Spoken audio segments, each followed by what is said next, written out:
No country.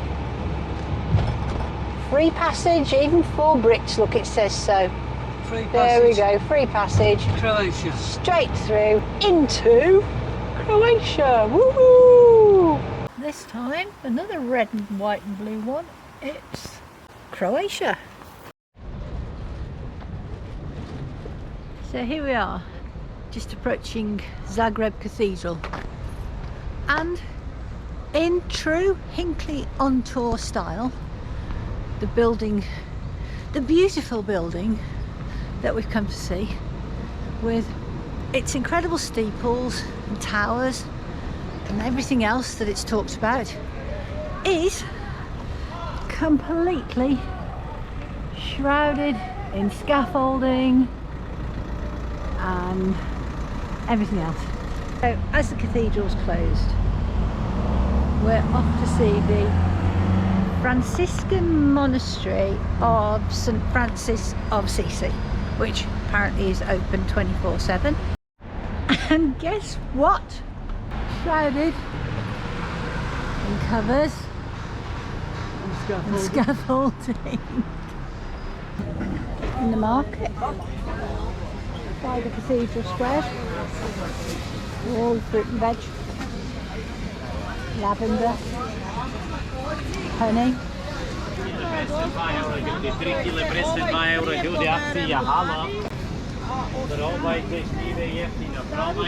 All the fruits. Cheeses. Looks like it's a flower market down here, and the fruit and veg market up at the top. And I've just had a chocolate croissant, and it had the most amazing amount of chocolate sauce inside it. Ooh, lovely. Hello.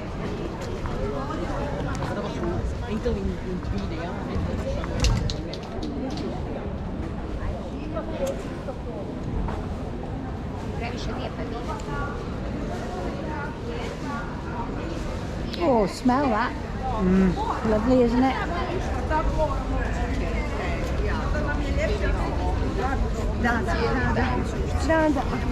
Autumny ones there. Main square now. Van Jelikic Square or something. Named after this geezer on the horse.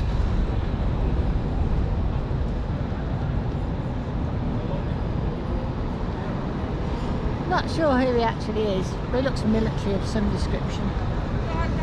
And it looks like he died in 1948.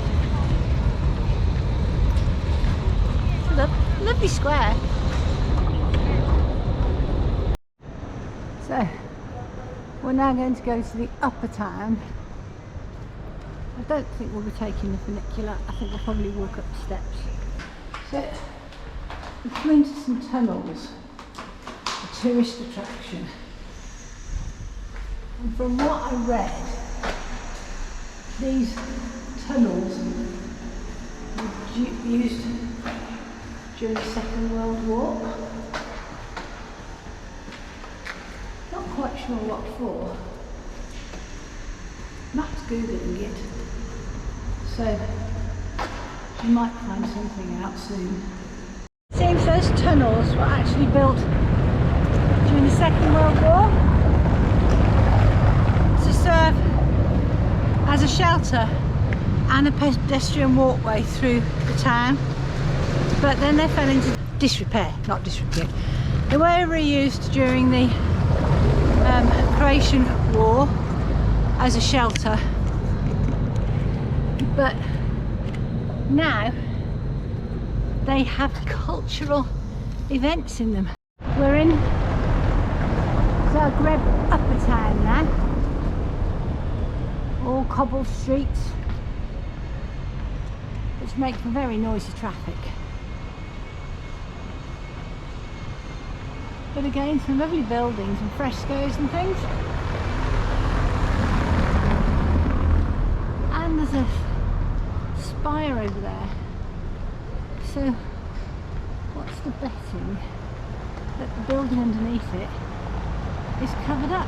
Oh look, this one's only a bit covered up. St Mark's is temporarily closed, and I got escorted out of the square by a policeman saying not open to tourists. So okay, so I'm not sure what this place is, but it's rather grungy, and look at all this rows of chewing gum on the wall. I wonder if it's the thing to do is to stick his chewing gum in there. But all that, both sides. I'm starting to think that the entire town of Zagreb is having a clean up. There's another one here. It's all covered in scaffolding, but look, that very shiny copper thing. Just from the top of there.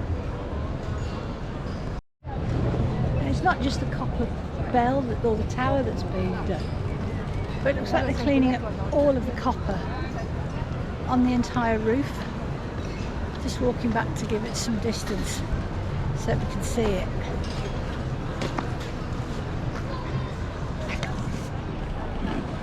But yeah, look, you can see where they've cleaned it. I think it's not clean, it's just been re-roofed. Oh, re-roofed, you think? Yeah. So,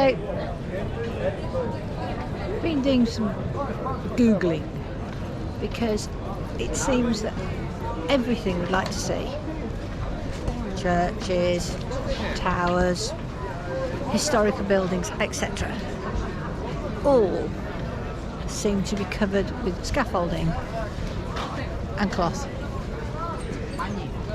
I mean, there you go, there's another glimpse of the cathedral.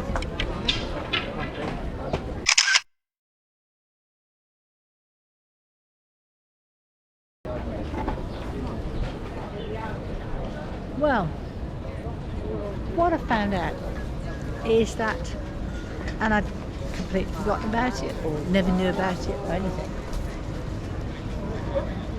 is that in 2020, when we were all locked down with COVID, there was an earthquake in Zagreb, with the epicentre at the Old Town. It lasted 10 seconds and it was 5.5 on the Richter scale. Half an hour later there was another one that was 5 on the Richter scale. So that is why all of the important buildings are all covered in scaffolding. Interesting road.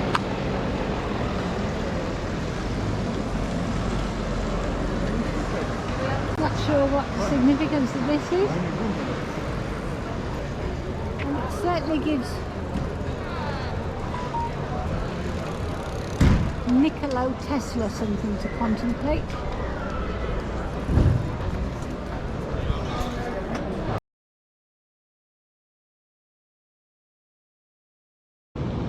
I can see the sea. Yeah. Our first glimpse of the sea for the whole holiday. Well, no, we crossed the sea at Dover, Well, but since crossing the English Channel, isn't it? We drove to Selsa on the North Croatian coast opposite Krka Island. The dive centre's in the bottom left-hand corner, and our campsite was just above. The morning dive was on the house reef, and whilst there wasn't much to see, it was great to give us a warm-up and some practice using our DSMBs.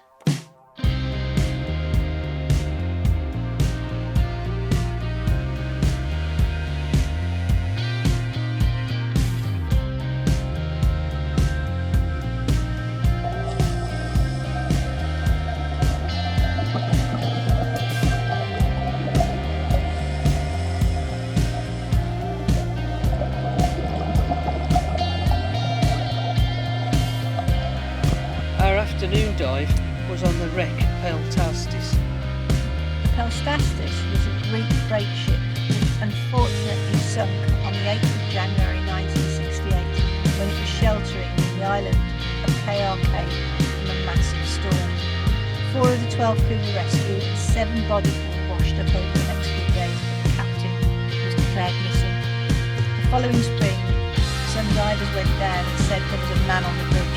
The captain was in his watery grave. The wreck is now a popular dive site for advanced open water divers because it goes down to about 30 metres.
This is our pool and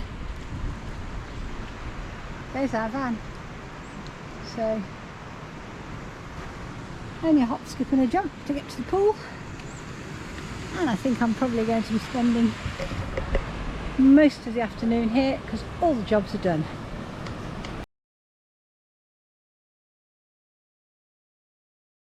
It's 7:30 in the morning and we're just going into the entrance for Plitvice Lakes. We've chosen an early start because apparently it fills up around 11 o'clock.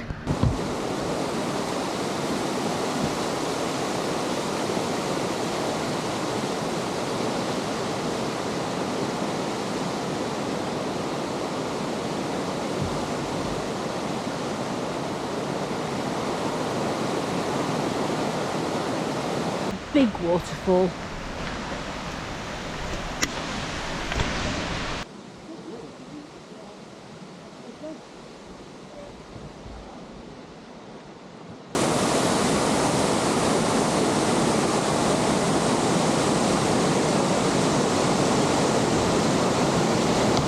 The noise is quite thunderous with the waterfall beneath you. I don't know if the camera's picking it up. The ticket for the park includes some boat rides and bus rides and a boat journey. It's all down the lake and runs every half an hour.